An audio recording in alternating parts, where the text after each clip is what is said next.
Tara is a combination of Dr. Venture and Lara Croft. Well, think I just found my cure for impotence after all. She's basically a venture at heart, and as a result, we get to see her life fall into pieces. FlynnsArcade. Hi, this is FlynnsArcade, and this is my video about the Venture Bros episode, Dr. Quymn, Medicine Woman, written by Jackson Public, with special reference to this book here. Before we start, please could you do me a massive favour and give the video a like and subscribe to the channel if you haven't already, and now, let's go. The Ventures visit the rainforest and meet their distaff counterparts, Tara Quymn and her family. Initially, the Ventures and the Quymns get on really well, but a combination of personal differences and difficult circumstances mean that the whole episode ends in tears.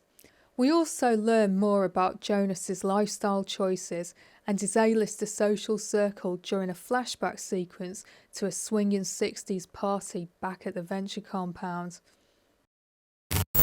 Cultural references. Movers and shakers of the 1960s. The guests at Jonas's party are a truly impressive bunch. To name a few of them, we see singer Sammy Davis Jr., supermodel Twiggy, First Lady Jackie Kennedy, Uhura from Star Trek, and Raquel Welch, the famous model and actor. The Venture Bros has a habit of mixing real people up with fictional characters, so because she is in uniform, I wouldn't be surprised if the fictional character Uhura, as opposed to Nichelle Nichols, the actor who played her, really was a guest at the party. Speaking of fictional characters, if you look closely, the blue Morpho can be spotted in the background. Aside from his appearance as Vendetta a few episodes back, this is the first time we've got to see him. Tomb Raider. Well, you can't tell me this view wasn't worth the climb, but I want to show you something even more special. God, yes. Tara is a combination of Dr. Venture and Lara Croft, the protagonist of the Tomb Raider video game franchise, which was created by British game developers Core Design. Lara Croft was designed to be a cross between Indiana Jones and Tank Girl. She was a mixture of intellect and athleticism with an edgy coolness, and became a deeply loved character, with Tomb Raider becoming one of the most successful video game franchises of all time. It was even made into a Hollywood film starring Angelina Jolie. It is pretty funny to see such an aspirational character being portrayed through the lens of the Ventureverse. Whilst Tara's initial appearance is that of a glamorous scientist, she is basically a venture at heart, and as a result, we get to see her life fall into pieces. You're okay, Tara Bear. You're reaching me now. You've come a long way, baby. Where's my amulet? She's okay just this once. Anybody got a light for her? Nancy Drew. The twins are named after a fictional character who appeared in several mystery books, movies and video games. The girls are pretty much the same person. Semi-identical, technically. Well, we just look lots alike. Our own mum can't tell us apart, sometimes. And are like early versions of Hank and Dean before they started to develop their own personalities. I like to think that their name is symbolic of what the brothers used to be when they were parodies of Johnny Quest and Tom Swift Jr. And that given time, Nancy and Drew would have become fully formed people, like Hank and Dean managed to become. However, this is the last time that we'll see them. IKEA. The Swedish furniture store appears to be the genuine antagonist of this episode. Stay close. Natives are real suspicious of outsiders ever since that IKEA opened up downriver. Oh, the logging company that supplies the lumber for their Billy bookcases has been trying to force them off their ancestral lands. The Billy bookcase is a real thing, and it's one of the most famous products. It's hinted in the episode that IKEA have teamed up with local people to concoct the myth of the Weirardal to get rid of Tara and the Ventures. Where are you?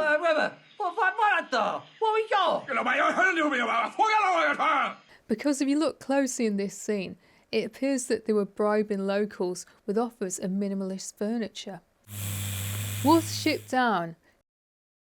Listen to the lady killer on this one. You have got to super stop it with that egghead crud. Drew's got a freckle on her nose. That's how you can tell them apart. Frith, help us. Play it cool, Dino. Watership Down is a book and a film about anthropomorphic rabbits. Frith is the god in their universe.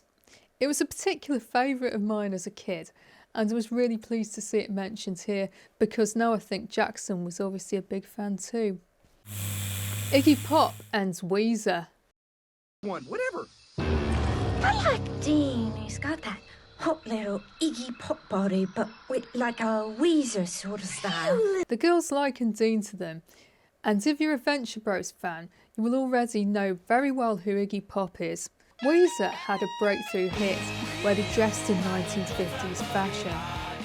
I strongly doubt Dean would understand that they were dressing like this ironically. The Exorcist. The power of Christ compels you! When Dean mistakenly thinks Tara is a Weird-Al, he quotes from the horror film The Exorcist.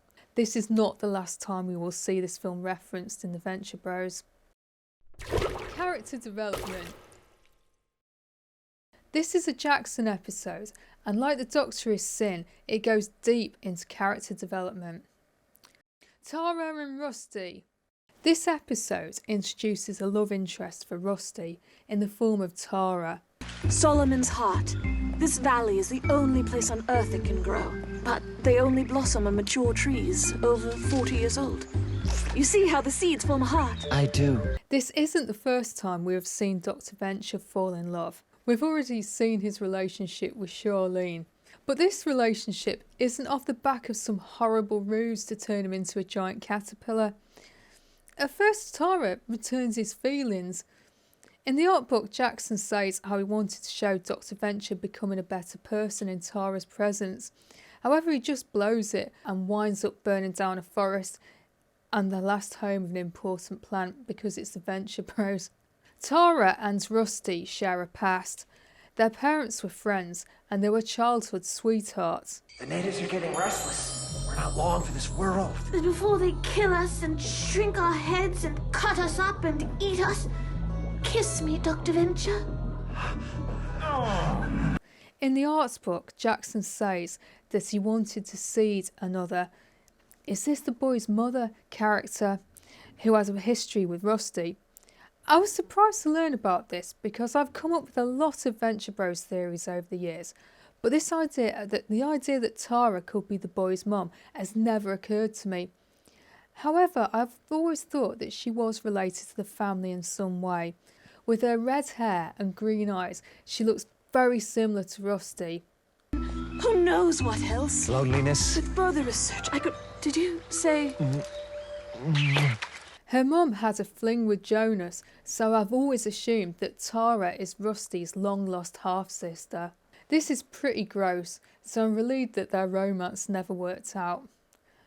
Knowing what I know now, I'm considering whether she's a clone or not.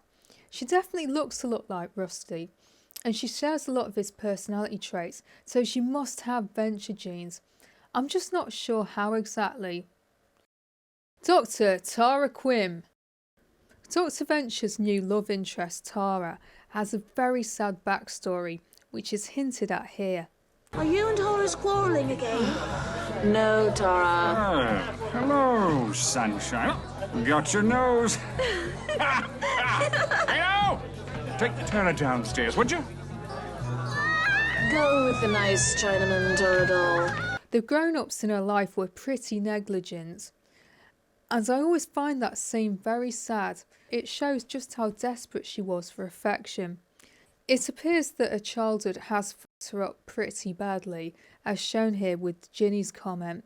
Not the same liquored up little teenage rich girl that you just lose. What liquored up teenage? I haven't seen her since I was 10. She doesn't need your bills or your booze or your shack therapy anymore. I fixed her, not you. I did me.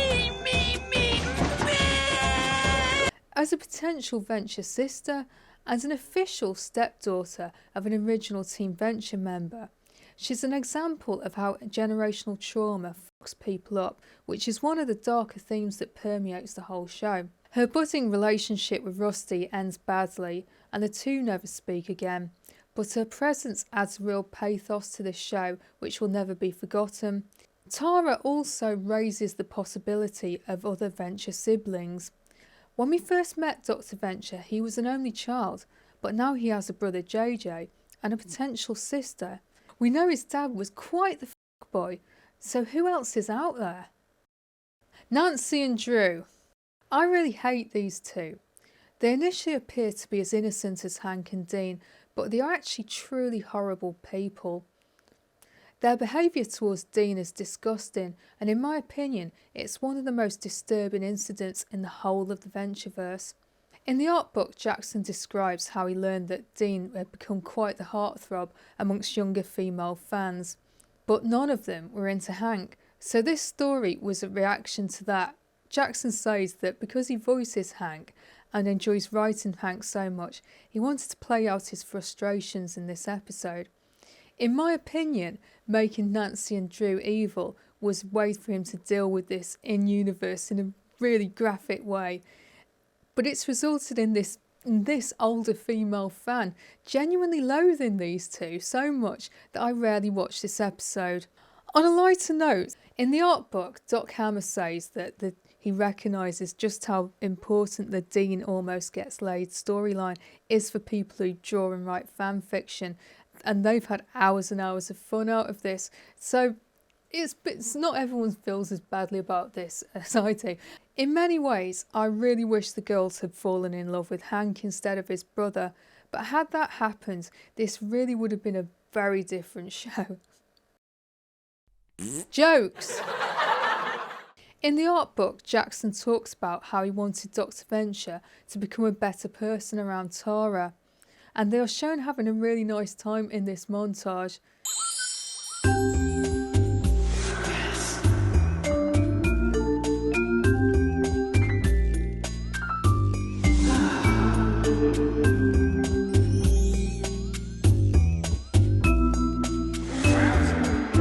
However, the local people are openly laughing at him, and he is really terrible at swimming. At the climax of the episode, all hell breaks loose in Tara's bedroom. You little asshole! She's not a weirdo, she's an epileptic! Ew! That's so unnecessary, but I really like it when Jenny calls Dean a little asshole. And also, like, Dr. Venture's comment, not cool, man, not cool. Style! The episode contains one of the most disturbing scenes in the whole of the Ventureverse. Oh, wait! Why? Whoa, what are you? Please, we have to stop the... Oh, help! Oh, this isn't happening! Help! Just enjoy this. Oh my God! You're the weirdos! A few months ago, I asked Venture Bros fans on Reddit what their least favourite episode was. This scene was mentioned by a few people. It's certainly difficult viewing, and it's really stuck in my memory. The backstory to the scene is Dean's fear of the Weirrodile. Weirrodile? Local folk legend. Half man, half crocodile, and covered in awful hair. A mythical creature who terrifies the characters throughout this episode. A terror which Nancy and Drew, Tara's daughters, used to take advantage of Dean. The A-plot of this episode takes place in the rainforest. Jackson wanted a jungle episode as a return to their origins as a fake adventure show. Dr. Venture and Tara Quymn share a past and definitely share a physical resemblance. Dr. Quymn, I presume. Gently. I sucked the poison out, but you were completely dehydrated. But as a viewer, I can't help feeling that we aren't getting their whole backstory, which gives the episode a real air of mystery. They engage in a holiday romance. Well, think I just found my cure for impotence after all. But being the Venture Brothers, a show built on the theme of failure, it all sadly ends in tears. Can I get you anything? I could use a cocoa. Do we have any cocoa? Or something stronger? I just don't want to feel anything anymore, Brock. Oh, God! Love! The B plot is a flashback to the golden age of the Venture compound. Jonas' Venture wasn't as squeaky clean as he might have initially appeared, and we see him hosting a swinger party. Real-life A-list celebrities are spotted hanging out with Jonas. Nobody move! I'll get it! Which gives us a sense of just how influential Jonas was back in the day. Rating! I'm going to give this episode an 8 out of 10. I really enjoyed making this video, although I did find it rather depressing in parts. This episode tackles some really difficult subject matters in a very powerful way. It's pure drama and tragedy in a lot of ways. Season 3 is a lot more heavy hitting than Season 1 and Season 2 were, and I think it was Season 3 when I truly fell in love with the show. However, the only thing that lets this episode down is the fact that Tara and her family never properly show up again. Whilst they are mentioned in future episodes, we never see them interact with the Ventures again. Because continuity porn and familial relationships are such a strong aspect of this show, I'm rather disappointed that a potential Venture sister never returns. But because things ended so badly between her and Dr. Venture, it makes complete sense as to why she couldn't return. I think the main story arc of Season 3 is an investigation of Dr. Venture's troubled psyche. He faces mirror images of himself. The Doctor in Sin was all about his relationship with his brother JJ. This episode is about his relationship with a woman who is probably his sister and is definitely as big a fuck up as he is. I've enjoyed making this video because it's such a deep episode. It is quite depressing in a lot of ways, but had there not been deep episodes like this one, I doubt I would be sitting here 15 years later making YouTube videos about the show. So let me know what you think. Did you find the episode as thought-provoking as I did? What was your favourite part of it? Was there anything you disliked? Do you think that Tara is Dr. Venture's sister? Do you think she's a clone? Did you find the storyline between the girls and Dean disturbing? I certainly did, so please let me know in the comments. I know it doesn't, that the scene in question doesn't bother some people as much as others, but yeah, I really didn't like it. But then it's drama, and you know, sometimes drama can be challenging. If you don't know what to write, please can you drop me an ignore me, or a Go Team Venture, or a spanakopita, or a sphinx, because apparently comments really help with the algorithm. If you're new to this channel, please check out my playlist. I've made a lot of videos about the Venture Bros, which you might enjoy if you're a fan of the show. I've recently joined Blue Sky Social, so please follow me on there. And follow me on Instagram if you want. The links are in my bio, so please check those out. I upload videos every week, and my next one will be about the Venture Bros episode, What Goes Up Must Come Down. If you've enjoyed this video, please could you drop me a like and subscribe to the channel if you haven't already. I'm on a mission to get 1,000 subscribers by the end of the year, so I really do appreciate the support. If I get to 1,000 subscribers, I'm going to do another live stream to celebrate, so please stay tuned for that one. So that's all from me. Unless anything comes up in the meantime, I'll see you next Sunday.